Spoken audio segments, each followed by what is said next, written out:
बिस्मिल्लाहिर्रहमानिर्रहीम। अस्सलाम वालेकुम। 9 मई का पहला फ़ैसला आ गया है। 9 मई का जो पहला फ़ैसला आया है वो एक थाना रमना इस्लामाबाद में उसको जलाने का केस था और उसमें अब्दुल लतीफ़ चित्राली पीटीआई के एमएनए हैं, बड़े दबंग एमएनए हैं, बड़े स्ट्रॉन्ग एमएनए। वो उनको 10 साल की सज़ा सुना दी गई है। उनके साथ 11 और मुल्ज़मान थे, उनको भी सज़ा सुना दी गई है। और उनको ये ताहिर अब्बास सिपरा इंसदाद दहशतगर्दी अदालत के जज हैं, इन्होंने सज़ा सुनाई है। और 2 ही जज हैं एटीसी के, एक अबुल हसनात मोहम्मद जुल्कुरनैन हैं जिन्होंने इमरान खान को साइफर में सज़ा दी। उसके अलावा कई उन्होंने फ़ैसले तहरीक इंसाफ के ख़िलाफ़ किए, दर्जनों फ़ैसले। तो उनकी 7 वाली अदालत में ये मौसूफ़ बैठते हैं ताहिर अब्बास सिपरा, ये भी एटीसी के जज हैं। और ये भी एक पूरी कहानी है, तारीख़ है, कैसे इनको यहाँ पे इनको एटीसी का जज बनाया गया, लगाया गया, बिठाया गया। और आज उन्होंने 9 मई का जो पहला फ़ैसला इस्लामाबाद से सुनाया है उसमें उन्होंने 11 लोगों को सज़ा सुना दी है, जिनमें से अब्दुल लतीफ़ चित्राली को 10 साल जो है वो सज़ा सुनाई गई है। अब्दुल लतीफ़ चित्राली जो है ये NA1 से ये MNA है और इन्होंने 61,834 वोट लेकर ये कामयाब हुए थे। ये NA1 चित्राल अपर ये बनता है। और इन्होंने जो मौलाना फजल रहमान के उम्मीदवार को, जो मोहम्मद तलहा महमूद हैं, उनको शिकस्त दी थी। पीपल्स पार्टी के फजली रबी को शिकस्त दी थी। इफ्तिखारुद्दीन PMLN के, उनको शिकस्त दी थी। तो ANP के इन्होंने उनकी खतीजा बीबी को जो है वो शिकस्त दी थी। और NA1 से ये MNA बने। और इनको इसलिए इनको अब ज़ाहिर ये डीसीट हो गए हैं कन्विक्शन के बाद, और इनको इसलिए डीसीट किया गया है कि ये उन MNAs में से थे जो चाबी वाले खिलौने नहीं थे, जो किसी के इशारे पे नहीं चलते थे, जो बुज़दिल नहीं थे। लेकिन एक बात ये, बल्कि एक चीज़ पहले आपको अर्ज़ कर दूँ कि ये याहिया अफरीदी साहब के कहने पे ये सज़ा हुई है। जस्टिस याहिया खान जो है उन्होंने एक फ़ैसला दिया जिसमें जस्टिस याहिया खान ने ये कहा कि 120 दिन के अंदर अंदर फैसले सुनाए जाएँ। और आपको भी पता है कि नीचे की अदालतों ने क्या फ़ैसले सुनाने हैं। अब इन्होंने जस्टिस याहिया खान ने ये नहीं देखा, हालांकि पीटीआई कहती रही कि पहले आप ये देखें कि ये दहशतगर्दी के केसेस हैं भी या नहीं हैं। दूसरा, जो बरीयत की दरखास्तें हैं वो पेंडिंग हैं। तीसरी, एक बंदा जो वहाँ पे था ही नहीं उसको मुलविस कर दिया गया। चौथा, एक से ज़्यादा FIR हो सकती है, नहीं हो सकती। पहले इन चीज़ों को आप फैसला दें कि इन चीज़ों पे फैसले हों, उसके बाद फिर ट्रायल हो और मंतकी जहाँ पे पहुँचाया जाए। लेकिन जस्टिस याहिया खान, जिनको मुस्लिम लीग नून ने तीसरे नंबर से उठा के चीफ जस्टिस पाकिस्तान बनाया, आउट ऑफ टर्न बनाया, और जब से वो चीफ जस्टिस पाकिस्तान बने हैं तो काजी फाइज ईसा और जस्टिस मुनीर का दौर भी आपको भूल गया होगा। पाकिस्तान की तारीख में अदलिया पर इस हद तक लोगों का अदम एतमाद नहीं था, अदलिया के खिलाफ इतनी नफरत और अदलिया में इंसाफ का इतना कत्लेआम पाकिस्तान की तारीख में कभी नहीं था जो इस वक्त है। अब जस्टिस याहिया खान साहब जो हैं वो हज पर तशरीफ़ ले गए या ले जा रहे हैं, क्योंकि आज जस्टिस मुनीर बख्तर साहब ने कायम मकाम चीफ जस्टिस पाकिस्तान का हलफ उठाया है, उनसे जस्टिस जमाल खान मुदखिल ने हलफ लिया है। तो उनको मेरे ख्याल अभी हज पे शायद रवाना नहीं हुए, क्योंकि आज होना है या कल होना है। तो उनके हज पर रवाना होने से पहले तहरीक इंसाफ के एक MNA का सियासी सर उनके सामने पेश किया गया है कि सर आप हज पे जा रहे हैं, तो ये एक MNA डिस्क्वालीफाई करके और आपके सामने हम पेश कर रहे हैं, आपको मुबारक हो सर।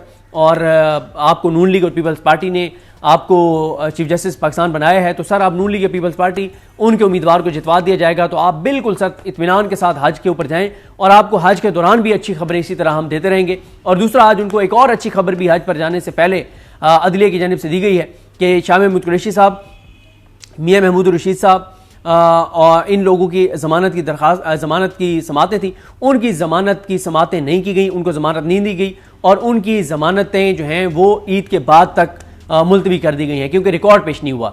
यहाँ पे जहाँ पे सज़ा सुनानी थी ताहिर अब्बास सिपरा ने, वहाँ पे रिकॉर्ड भी पेश हो गया, गवाह भी पेश हो गए, सब कुछ हो गया और सज़ा भी हो गई। जहाँ पे 2 साल से ज़्यादा से उनकी ज़मानतें पेंडिंग हैं और पहले 2-3 महीने में ज़मानतों का फैसला होना चाहिए था, वहाँ पे 25 माह से ज़मानतें नहीं हुई, लेकिन वहाँ पे रिकॉर्ड पेश नहीं किया गया। तो उनको ये भी एक अच्छी खबर दी गई है कि सर आप बिल्कुल बेफिक्र होकर जाएं, इंसाफ ना सिर्फ हो रहा है आपके सुपरविजन में, आपकी सरबराही में, आपके नीचे, बल्कि इंसाफ होता हुआ नजर भी आ रहा है। साथ उनको लाहौर हाई कोर्ट ने भी अच्छी खबर दी, उन्होंने कहा कि सर क्योंकि आप हज पे जा रहे हैं तो आप बिल्कुल टेंशन फ्री होकर जाएं, तो सर आपको हम ये अच्छी खबर दे रहे हैं। शहबाज रिजवी साहब ने कहा कि याहिया साहब, मैंने इमरान खान की ज़मानत की दरखास्तें जो बड़े अरसे से पेंडिंग मैंने रखी हुई हैं, एक बार बेंच भी तोड़ दिया गया था, अब वो मैंने ईद के बाद पे ले गया हूँ सर, 16 जून पे ले गया हूँ, आप टेंशन फ्री होके जाएं सर। कोई इमरान खान को कोई रिलीफ नहीं मिलेगा आपकी गैर मौजूदगी में, कोई इमरान खान के लिए अच्छी खबर नहीं आएगी, नून लीग के लिए और पीपल्स पार्टी के लिए कोई बुरी खबर नहीं आएगी। सर आप बिल्कुल तसल्ली से आज के लिए जाएं और आप तसल्ली रखें कि आपका जो विजन है, आपके विजन के मुताबिक अदालतें पूरी तरह से इंसाफ करेंगी। और किसी पीटीआई वाले को जमानत नहीं मिलेगी, सारों को कन्विक्शंस होंगी, सारों को सजाएं होंगी। नून लीग और पीपल्स पार्टी के लिए कोई बुरी खबर नहीं होगी, क्योंकि उन्होंने नून लीग और पीपल्स पार्टी ने याहिया अफरीदी साहब को चीफ जस्टिस पाकिस्तान बनाया है, तो फिर याहिया अफरीदी साहब की भी अब जिम्मेदारी है कि वो इंसाफ ना सिर्फ करें बल्कि होता हुआ नजर भी आए। तो ये आज जो है वो हुआ है। और इसी तरह से आप देखें कि ये मैं इस पे मैंने की है बात सलमान सफदर साहब की जो टीम है उनसे, जो अहमद मिसर साहब हैं, उनको मैंने कहा कि इसकी ज़रा एक टाइमलाइन बना दें, क्योंकि लाहौर में हमने इसको कवर नहीं किया। एक टाइमलाइन बना दें कि कब इमरान खान का जिस्मानी रिमांड लेने के लिए कितने अर्से बाद ATC से रजू किया गया, ATC ने कब जो है वो उनका जिस्मानी रिमांड दिया, कब उनकी ज़मानत आपने अप्लाई की, वो मुस्तरद हुई, फिर कब लाहौर हाई कोर्ट में आई, कब से वो पेंडिंग थी। फिर मुझे क्योंकि ज़ाती तौर पे पता है, अहमद मिसर साहब जो एसोसिएट हैं सलमान सफदर साहब के, और सलमान सफदर साहब ने खुद और उनकी पूरी टीम ने बड़ी एफर्ट की कि ये केस लगे। वो केस लगा, लेकिन उसके बाद फिर बेंच तोड़ दिया गया, तारिक सलीम शेख साहब को बेंच से अलग कर दिया गया। और अब जो है वो शहबाज रिजवी साहब जो हैं, उनके बारे में हमारे दोस्त वकास अवान रिपोर्टर हैं बड़े ज़बरदस्त, उन्होंने ये ट्वीट करके बताया कि क्योंकि शहबाज रिजवी साहब की वालदा की वफात हुई है अप्रैल में, तो वो ये चाहते थे कि वो पहली ईद अपने घर वालों के साथ करें। तो उन्होंने रिक्वेस्ट किया आलिया नीलम साहबा को कि मेरी ड्यूटी है वो मुल्तान लगा दें, क्योंकि आप पता नहीं उनकी फैमिली शायद लैया में भी ज़ाहिर है आना जाना मुल्तान से आसान है, या शायद मुल्तान रहती है उनकी फैमिली।